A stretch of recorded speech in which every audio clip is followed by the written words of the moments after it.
wanna see the sea in your eyes. You need to be free. Les étudieuses, le podcast des femmes ambitieuses et entrepreneuses.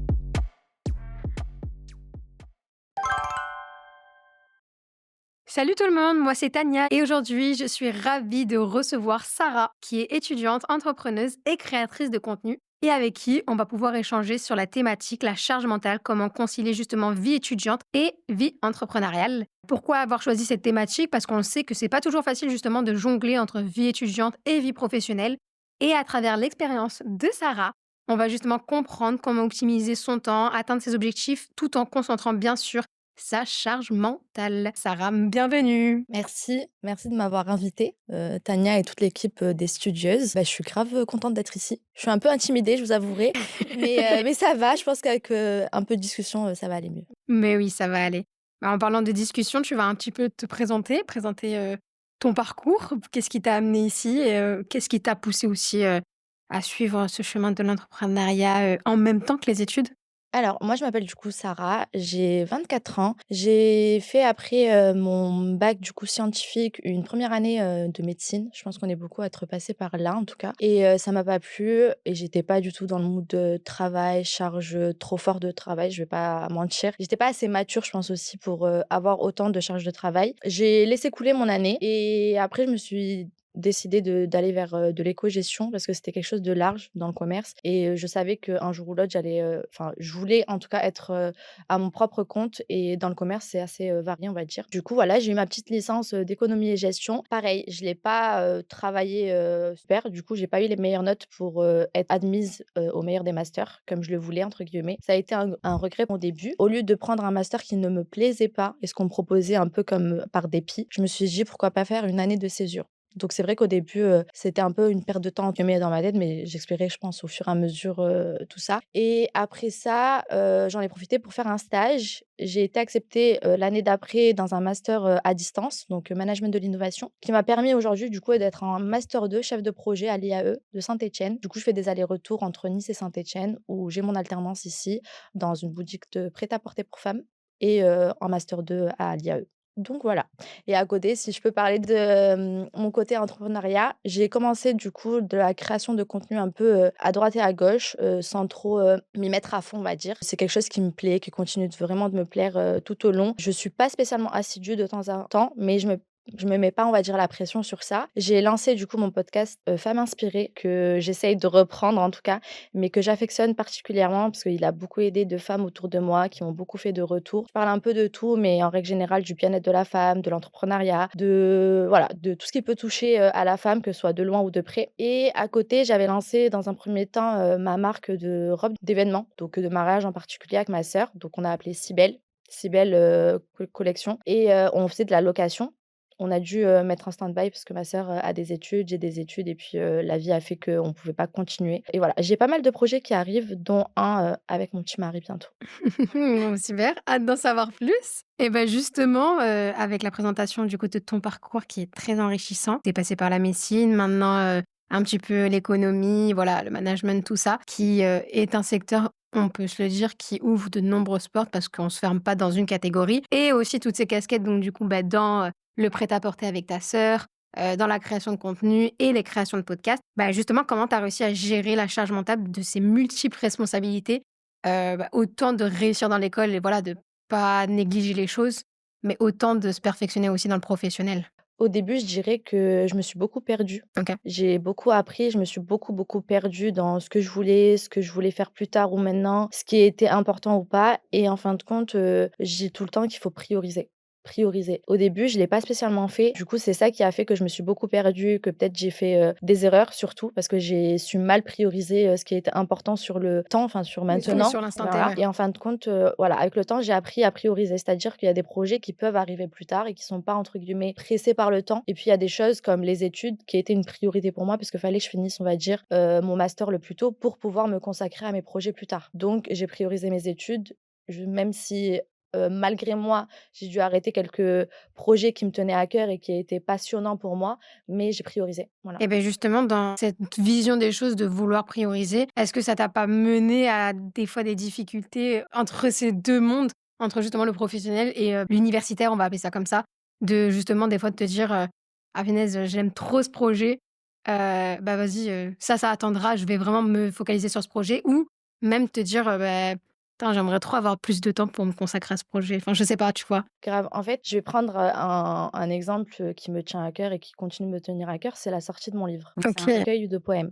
J'écris des poèmes, j'écris des histoires depuis très, très longtemps. C'est vrai que c'est un livre qui me tient à cœur à sortir, donc que j'avance et quand je continue d'avancer et d'écrire. En fait, un livre, c'est à voir, à relire, plusieurs fois, à corriger et en fait, ce qui, me faisait entre gros guillemets «mal au cœur», c'est de me dire que je voyais autour de moi des gens qui sortaient leurs livres et tu as l'impression d'être vite en retard. Oui, mais De bon, te dire tu ouais, d'autres choses aussi à alors gérer qu'en que fait eux peut-être voilà n'ont pas. exactement et alors qu'en fait, les études ça prend un temps fou. Quand, tu as une alternance, ça prend doublement du temps. Gérer une alternance, gérer les études, c'est pas facile, sachant que quand on est étudiante, pour ma part cette année, je dois payer un loyer, je dois payer des charges donc enfin voilà, je priorise en fonction de ça parce qu'il y a des choses dont je peux pas mettre de côté, dont je peux pas me passer et c'est vrai en fait, même si ça fait mal au cœur, même si je me dis: «Purée, elle a sorti son livre». J'aimerais bien, purée, le finaliser et l'avoir entre les mains et on a vite l'impression d'être en retard sur les autres et en fin de compte, je me dis: «Je préfère attendre, faire les choses bien que bâcler le projet qui me tient à cœur, le sortir pour le sortir et pour me dire: "Beh, je l'ai sorti un peu comme les autres" et en fait regretter peut-être plus tard». Donc c'est OK. un Oui, chaque chose en son temps donc et tu chaque chose en son priorises, temps, vraiment. vraiment certains points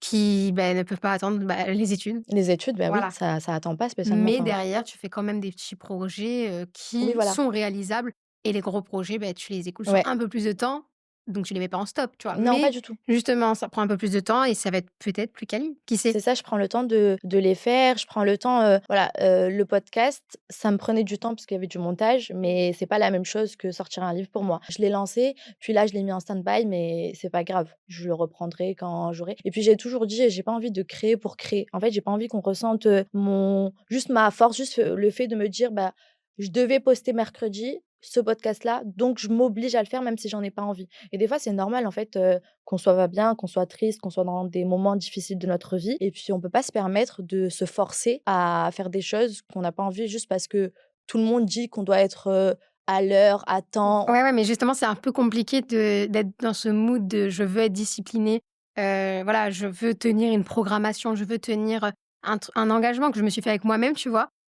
Et au final, en fait, il y a des choses que tu peux pas gérer, il y a des choses qui sont voilà, qui arrivent, au fil du temps et qui perturbent ton organisation et ça, je pense que c'est un truc qu'il faut grave accepter et justement pour l'accepter, donc cette pression, est-ce que tu as pu mettre des mécanismes en place, des petits outils, je sais pas, des tips, des choses que tu as mis en place dans ton quotidien pour justement, pas te mettre la pression avec cette discipline-là? Je reviens juste sur le petit point de discipline et je pense que c'est important, de l'évoquer dans le sens où on nous parle tout le temps de discipline, d'être organisé, d'être toujours à jour, d'être, un peu la femme parfaite et l'étudiante «parfaite» entre guillemets. Faut se réveiller à 6 heures, faire son sport, boire de l'eau et tout et je trouve ça dommage qu'on met pas assez en avant le fait que c'est normal qu'on puisse pas y arriver d'un premier coup, que c'est Bien sûr. normal que des jours où on n'arrive pas en fait à le faire, que c'est normal qu'il y ait des moments difficiles de la vie, que chaque personne est différente, que chaque personne a sa sensibilité aussi. Donc peut-être qu'une épreuve peut vraiment t'impacter et que tu arriveras pas à te lever faire ton sport. Et en fait, faut juste pas culpabiliser. Et ça, je l'ai beaucoup vécu au début. J'ai beaucoup culpabilisé parce que des fois, je me retrouvais dans mon lit à rien faire parce que mon corps et mon esprit me le demandaient. Et j'étais en mode, purée, genre, je suis en train de culpabiliser intérieurement parce que j'ai l'impression que tout le monde fait plein de trucs en même temps. Et moi, je suis là, bah, je fais rien. Je suis dans mon lit et j'accepte en fait tout ce qui m'arrive. Est-ce que c'est pas justement, la controverse des réseaux de voir tout le monde, très enfin, c'est ce qu'ils montrent, hein, mais très discipliné, très, voilà, je me lève à 6 heures comme tu as dit, je fais mon sport, la routine parfaite et qui, essaye de montrer, un quotidien parfait, mais alors qu'en vrai, on est imparfait donc on peut pas faire C'est les choses ça, c'est parfaitement. important. Je trouve que c'est très bien de motiver les gens. Bien C'est une sûr, bonne chose parce que bien moi, sûr. j'aime trop vraiment ce genre de petits vlogs, de petits moments. Mais ne pas oublier que c'est de dire à ces personnes-là que c'est normal. Si des fois, c'est compliqué. C'est normal de pas être tout le temps discipliné, de ne pas être tout Tout le temps un à fond. l'heure. Enfin, c'est super important. Et pour revenir du coup à l'organisation et aux tips, je suis une personne hyper organisée. Genre sur ça, je peux me jeter des fleurs. Je suis grave organisée. Parce que, je vais avoir, 75 000 agendas. Enfin, avant, j'avais beaucoup d'agendas et je me suis rendu compte qu'on s'y perd Ah oui? fortement quand on a beaucoup parce qu'on va vouloir écrire à droite et puis on n'a pas toutes les informations sur le premier carnet. On va vouloir reprendre un autre carnet et en fin de compte, on s'y perd parce que tu peux pas transporter 6 carnets dans ton sac Non, tous c'est les pas jours. ouais, Enfin, c'est c'est chiant, pas pratique. donc c'est pas pratique et du coup, depuis quelques années, j'utilise, Google Calendrier. sur le téléphone. Ouais, la base. Je m'organise en fonction, je fais une bonne organisation à l'année, donc avec toutes les dates importantes. Je fais de l'organisation, par trimestre et après, par mois. Donc tous les mois, début du mois, je vais m'organiser, on va dire, plus précisément sur le mois, donc au niveau des rendez-vous, des objectifs que je vais me poser et puis toutes les semaines, tous les dimanches, je vais préparer ma semaine. Je fonctionne avec une to do, sur mon téléphone et j'aime bien aussi à l'écrit. Donc j'ai un petit carnet, to do, que je vais emmener avec moi et sur mon téléphone, plutôt une to do à la journée et une to do vraiment à l'écrit quand je me pose au bureau, que j'ai des trucs à faire ou quand je suis à la maison et que j'ai des trucs à faire, ça va être une to do, vraiment, écrite, on va dire à l'heure, ce que je dois faire, détaillée, on va dire et voilà, calendrier et puis, des listes un peu, de mes évolutions, notes de l'iPhone. Voilà, notes, ça me sert trop, je mets les to do, je mets mes idées, je m'organise au niveau de Mais mes objectifs. justement, tu as des objectifs perso et pro. Enfin, quand je dis perso, c'est au niveau des études, hein, tu vois. Même si tu peux en avoir aussi personnellement pour ton développement perso, tu vois. Mais là, on va rester un peu axé sur justement études et pro. Donc, tu as des objectifs pour les deux. Comment tu organises tout ça? Est-ce que c'est sur toute la même to-do, tu organises les deux ou est-ce que vraiment tu prends deux casquettes et donc deux to-do et donc deux méthodologies différentes? Enfin, comment tu t'organises vraiment pour concilier les 2 et pas voilà, enfin, en fait, si tu es dans l'optique de prioriser, est-ce que tu as vraiment ce truc-là de tu stabilotes, la tâche la plus importante ou tu vois ce que je veux dire par Ouais, là? je vois. En vrai, je vais prioriser tout au long et je vais me dire: «Bon, je suis en semaine d'alternance, je fais mes horaires de travail, je suis au travail, je m'occupe de ce que je dois faire au travail». D'accord. Donc je dois pas être à droite ou à gauche, même si des fois j'en ai bien envie. Des fois j'en ai bien Ah, c'est envie, difficile, hein? ouais, à la pause du midi, on slide sur le réseau, on a un nouvel objectif, on a une nouvelle idée, on a envie de la noter, on a envie d'en faire plein de choses. Ça peut être vite, débordant, on va dire. On peut vite déborder sur notre vie perso ou pro, et à l'inverse et en fait, j'essaye de canaliser tout ça, on va dire et de me dire: «Tu es au travail, occupe-toi du travail». Parce que sinon tu t'y perds facilement et c'est compliqué de revenir sur la tâche, en priorité et puis après, je vais me laisser, on va dire, dès que je rentre à la maison, peut-être 1 heure, 2 heures pour bosser sur mes projets et puis, les week-ends à fond. Après je vais pas mentir, samedi en priorité en ce moment, je le passe avec mon mari. Ouais, sur ta vie perso, Quasi ouais. rien le samedi et puis dimanche à contrario, dans la matinée ou et début après-midi, je bosse sur mes projets et puis fin de journée, je me l'octroie, de repos et de un peu prendre soin de ma personne. Donc c'est comme ça que je fonctionne en règle générale et puis, quand je suis à Saint-Étienne, les week-ends, je vais plus en profiter pour, m'avancer vu que je suis loin de tous. Donc, je profite de ça aussi pour m'avancer sur mes projets pro. OK. Donc Oui, voilà. donc tu arrives quand même à te dire: «OK, là, c'est un moment pour moi» ou pour mon entourage, peu importe, tu vois? Mais voilà, à te dire: «OK, ce moment-là, il est dédié à ça, ce moment-là, il est dédié à ça». Parce que c'est vrai que, bah, pour parler de mon cas, mais je pense qu'on est énormément dans ce genre de cas, c'est j'ai ma journée de taf ou d'école ou peu importe. Je sais que là, j'ai 30 minutes. Bah, ces 30 minutes-là, je vais les optimiser au lieu de me reposer ou reposer ma tête qui a réfléchi toute la journée, tu vois? Ça va être vraiment en mode, OK, j'ai 30 minutes, bah, je vais les optimiser, tu vois? Et je vais, je sais pas, si dans ma to do, taf, j'avais ça à faire, beh, je vais le faire maintenant, comme ça je n'aurai pas à le faire plus tard. Tu vois, moi, je suis un peu, j'essaye d'anticiper le temps qui va arriver, tu vois? Et je me dis: «Si ça, c'est fait maintenant, ça ne sera plus à faire après», Oui, tu oui, oui, vois? ça je suis d'accord. Sauf que oui, mais sauf que le problème, c'est qu'au final, ta journée de 8 heures 18 heures de cours, mais c'était pas que de 8 heures 18 heures de cours, tu vois?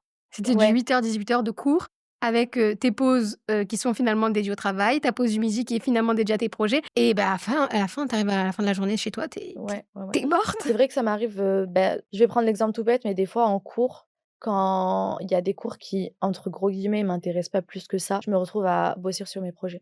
Ouais, voilà, c'est ça le problème. Parce que je vais me dire: «Bon, là, le cours, il m'intéresse, mais très vaguement». Donc, j'ai Je peux l'impression l'écouter d'une de oreille, voilà, quoi. donc bon, est-ce que ça serait pas une perte de temps de vraiment juste regarder le tableau et me dire que ça rentre par une oreille, c'est en train de ressortir? Ou peut-être faire quelque chose en même temps et de me dire: «Bon, j'écoute d'une oreille quand même» et vu que souvent c'est des projets de groupe, on arrive plus facilement à comprendre, à revenir sur le cours, donc ça va et en même temps, j'optimise ce petit temps-là et je me dis: «Bon, j'avance. J'avance sur ce petit projet, même si c'est un pas de plus, j'avancerai quand même».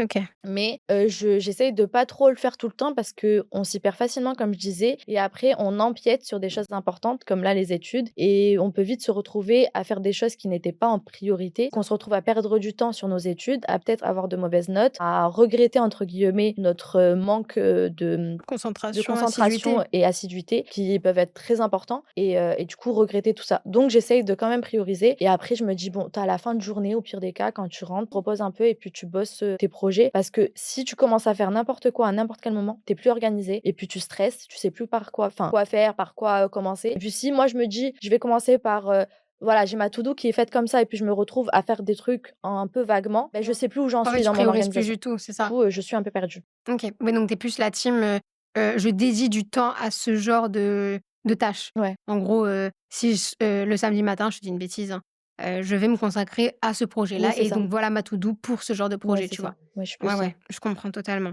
Donc du coup, justement, est-ce que tu as pu avoir des personnes qui t'aident ou qui te soutiennent dans tes projets?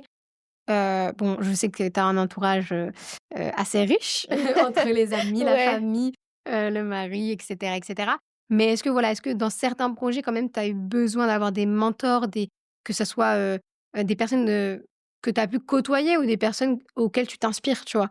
Alors déjà, je vais commencer comme tu as dit par les amis, Bah, mon oui. mari et ma famille. Moi, j'ai grandi dans une famille où mes parents, ils ont toujours été, très, «Vas-y fonce».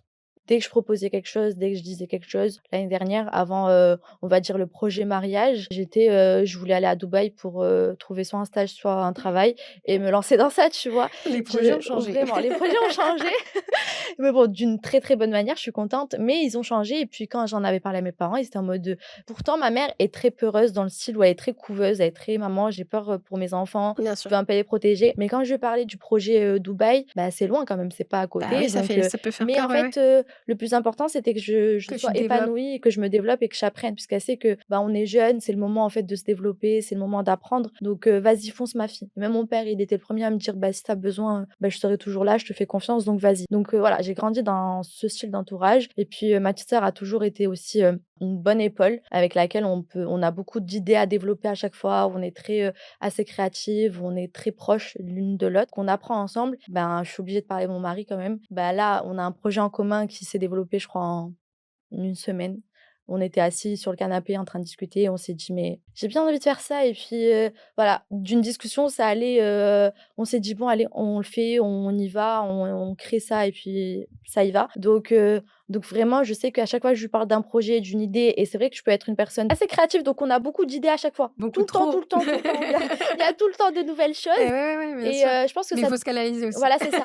Donc on a besoin de quelqu'un qui nous canalise en même temps, qui nous dit: «Viens, on se concentre sur un seul truc», mais en même temps de quelqu'un qui va pas nous dire: «Ouais, mais c'est bon, on s'en fiche». Oui, c'est Enfin, bon, tu as c'est trop tu vois? d'idées là, Je pense que ça va recentre-toi, grave oui, te bloquer dans ta créativité bien sûr. ou même d'en parler à la personne en face, ce que je trouve dommage, tu vois? C'est quelque chose que tu as envie de partager et puis aucune idée n'est mauvaise, aucune idée n'est moins bonne ou quoi.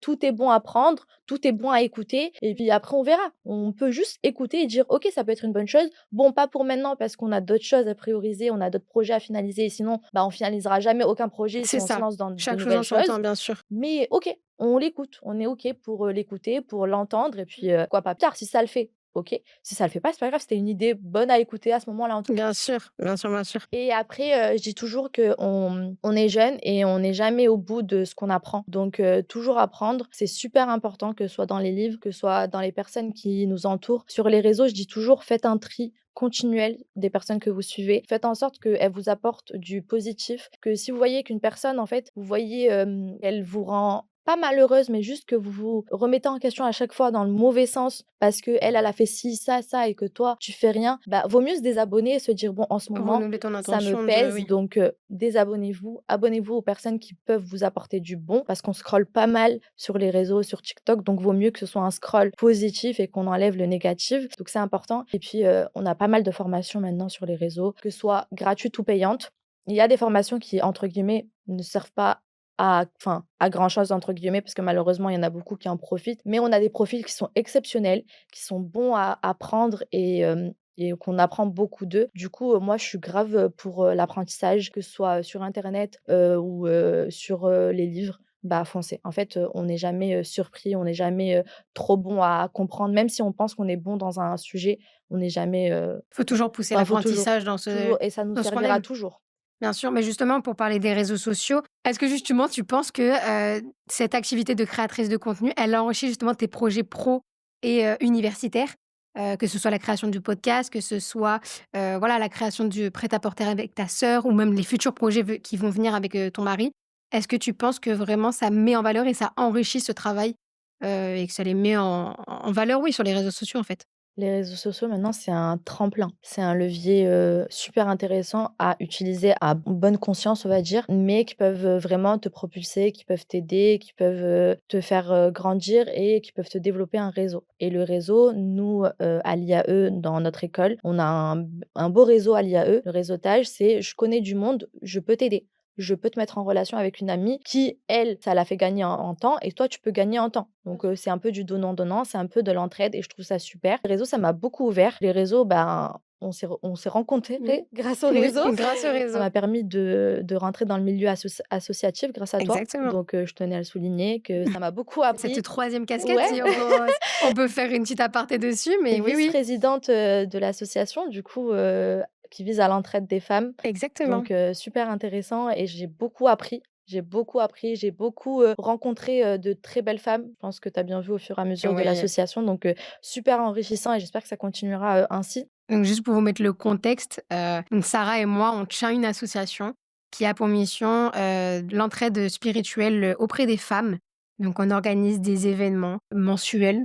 On essaye en tout cas de tenir une Ouais. programmation, assez régulière et justement voilà, c'est des événements, du coup qui se concentrent autour du partage, de la rencontre et de l'échange, voilà, que ce soit ludique, formateur, autour de divers sujets. Donc ça nous a permis aussi dans nos vies pro, donc avec nos projets pro, de rencontrer énormément de filles, de femmes. Ouais, je suis grave d'accord. Vraiment, ça nous a beaucoup aidés. Je rencontre pas mal de personnes, je reçois beaucoup de gentillesse et d'amour et je reçois beaucoup de messages, me remerciant et je pense que ça me fait trop plaisir à chaque fois de me dire: «Ça m'a beaucoup aidé» ou «J'ai un peu repris confiance en moi» ou «J'ai un peu développé ma personne» ou «Je me suis mieux organisée». Enfin, des petits trucs comme ça, qui pour toi, des fois, ça te semble rien de bien compliqué Mais et c'est puis pour les valorisant. autres, ça peut être vraiment important. Donc non, les réseaux, quand encore une fois, c'est bien utilisé et il faut toujours faire attention par contre, c'est important de le dire. Faites attention aussi à qui vous parlez parce que le monde des réseaux, c'est pas non plus tout beau, tout rose. C'est important de prévenir surtout, les jeunes aujourd'hui qui sont sur les réseaux et qui peuvent tomber sur, des personnes Malveillante. malveillantes. Donc faut faire attention, mais je me dis toujours que des fois, il y a des opportunités qui s'ouvrent à nous et je pense que ça serait, malheureux de rater ça. Après, il faut oser. Oui, oui, Il oui. faut oser. Peut-être que enfin, dans ton cas à toi, en tout cas, tu as cette facilité aussi de partager, sur les réseaux sociaux, bien sûr avec toujours Oui, modération oui, et en oui. respectant ta vie privée, hein. Ouais. On dit pas que tu es en train de Non, partager, c'est toute ta important, vie, ouais. mais il y a aussi ce juste milieu qu'il faut avoir avec maturité et que tout le monde n'a pas parce que ça se gagne pareil avec la maturité, avec, les erreurs rencontrées et cetera. Mais, pour continuer justement dans cette lancée, quels conseils tu donnerais aux étudiantes ou étudiants qui nous écoutent et qui hésitent à se lancer dans l'entrepreneuriat parce qu'ils sont dans les études? Moi, je leur dirais de quand même se lancer.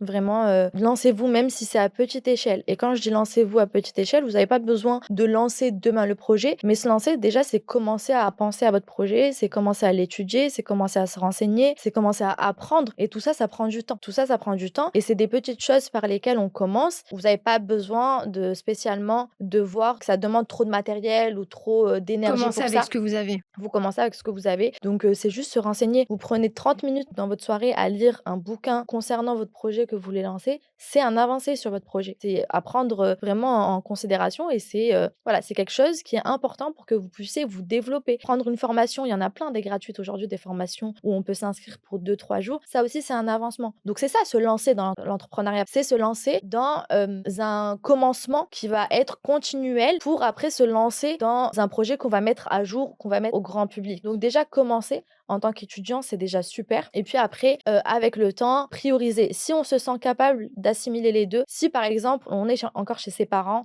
on n'a pas cette pression peut-être de loyer ou de travail, si on n'a pas d'alternance, c'est toute une autre organisation qui se fait. Donc on peut se permettre de peut-être prioriser et de se dire: «Ma semaine, j'ai l'école. Si j'arrive à bien avancer mes devoirs, avancer mes examens, j'ai peut-être le week-end pour bosser sur mon projet, donc pourquoi pas?» Il y a Bien beaucoup de sûr. personnes, il y a beaucoup d'exemples de jeunes étudiants qui se sont lancés dans l'entrepreneuriat et qui cartonnent aujourd'hui. Donc c'est pas un frein, faut juste savoir si ça peut être négatif pour nos études et ça, je conseillerais pas si on pense Ça fait qu'on ralentir voilà, si on le ralentira nos process. études, je conseille pas. Si on pense qu'on a les épaules pour gérer un peu les 2, bah commencez, lancez-vous quoi. Bien sûr et avec tous les outils que tu nous as transmis, donc tout ce qui est Oui to voilà, do, tout ce qui est vraiment s'organiser à carnet, l'organisation, la discipline et tout ce genre de choses. Je pense que si on doit récap vraiment cet épisode en quelques points, c'est vraiment que concilier études et entrepreneuriat tout en gérant la charge mentale, c'est l'organisation, la discipline, Ouais, grave. mais surtout la motivation, en fait. Ouais. Tant que si t'as pas un projet qui te passionne, qui te motive, en vrai, tu vas lâcher l'affaire, tu vois. Alors que si vraiment tu persévères et vraiment c'est quelque chose qui te porte à cœur, comme a dit Sarah, juste lire un livre, juste se renseigner sur le marché, dans quoi vous voulez lancer votre truc, etc., etc. Alors peut-être que c'est pas lancer le projet en lui-même, le construire, mais c'est des avancées et il faut faire preuve aussi de patience quand Oui, on, c'est quand on ça. est dans ce genre de process. Voilà, faut prendre bien en compte qu'on n'est pas à 100% sur le projet et qu'on peut pas avancer en 4 mois, mais en 8 mois, tu vois. Enfin, c'est une manière différente de voir les choses et c'est une vision différente et Il il faut faut pas se dire l'accepter. qu'on est en retard, en retard. Voilà, On est en exactement. retard sur personne, on est en retard sur rien du tout. Des idées, il y en a, il y en aura toujours, il y en a eu plein avant et ça a pas fait que, les autres ont pas pu réussir parce que l'idée a déjà été émise. Enfin voilà, c'est faux. Vous avez le temps nécessaire, vous êtes pas en retard, faut juste prendre le temps et puis votre temps se fera au bon moment. Ça sert à rien de se mettre la pression. Il faut être motivé et discipliné sur le long terme, sans se mettre la pression, sans se dire qu'on est en retard, il faut que je me lance aujourd'hui parce que sinon en fait, c'est vraiment la société d'aujourd'hui qui nous met là une pression énorme surtout sur les étudiants et les étudiantes parce qu'on a l'impression qu'on doit tout faire en même temps. Mais vraiment avancer de la meilleure des manières, savoir où on va, prioriser encore une fois, c'est ma vision des choses, sur l'importance des choses. Profitez aussi de vos amis, de votre entourage. Ne vous enfermez pas dans un cercle vicieux où à la fin vous allez, tomber peut-être en burn-out et c'est pas la meilleure des Bien solutions sûr, en fait. il faut s'écouter. Voilà, écoutez-vous et ce n'est pas grave si vous êtes fatigué, ce n'est pas grave si vous prenez un jour de repos, si vous regardez une série, que vous êtes en train de manger des bonbons à côté, ce n'est pas grave. Tant que vous Faut avancez à votre rythme. voilà, tant que vous avancez, tant que vous savez où vous allez, une fois par semaine ou une fois, toutes les 2 semaines, si vous prenez du temps, de repos parce que vous en avez besoin, parce que votre corps et votre esprit vous en demandent, mais faites-le sans culpabiliser, sans vous dire: «Purée, qu'est-ce que je suis en train de faire? Il y en a d'autres qui avancent». Non, faites-le, c'est trop important et puis on pourra jamais avancer avec un esprit qui est en mauvaise santé ou un corps en mauvaise santé. Bien sûr. Donc voilà. Et je pense qu'il faut se regarder aussi soi-même et arrêter de se comparer aux autres. Il faut se regarder soi-même, se dire: «Il y a 4 mois, j'étais où et dans 4 mois, je serai où?» Au lieu de se dire: «Ah, untel, il a fait ça et moi, j'ai fait ça». En fait, ça, c'est pas du tout objectif et on n'a pas les mêmes styles de vie, donc il faut s'adapter à son style de vie. Ouais, je suis totalement d'accord. Merci beaucoup, Sarah, pour Ben merci à cet toi. échange qui était très Merci à toi, enrichissant. merci à Où vous. est-ce qu'on peut te suivre, suivre tes projets, et cetera? Si tu peux nous transmettre un petit peu, tes contenus, tout ça. Alors c'est Svara sur, tous les réseaux, SVR2A 2-du-bas. Donc voilà, sur TikTok, sur Instagram, je suis vraiment plus sur Instagram. Snapchat, c'est un peu du privé, donc je partage pas. Mais vraiment, Instagram et TikTok et Femmes inspirées, sur podcast. J'espère revenir bientôt en tout cas. On a une date? On n'a pas de date? Non, pas OK, pour le on moment. ne fixe pas de Voilà, on date. fixe pas de date tant que c'est pas sûr. Mais j'espère bientôt en tout cas. OK, Mais j'ai super. trop Ben, hâte d'écouter le merci. vôtre. Oui, Vraiment. bah, oui, on te transmettra, Ah ouais, l'audio. grave. Donc merci beaucoup Sarah pour, ton témoignage inspirant qui, j'espère, du coup, permettra aux auditeurs et aux auditrices de pouvoir se positionner et de pouvoir, réussir au mieux dans leur projet tout en conciliant les études. Je vous dis à très vite et c'était le podcast des étudieuses. I wanna see the sea in your eyes. You need to be free. Les étudieuses, le podcast des femmes ambitieuses et entrepreneuses.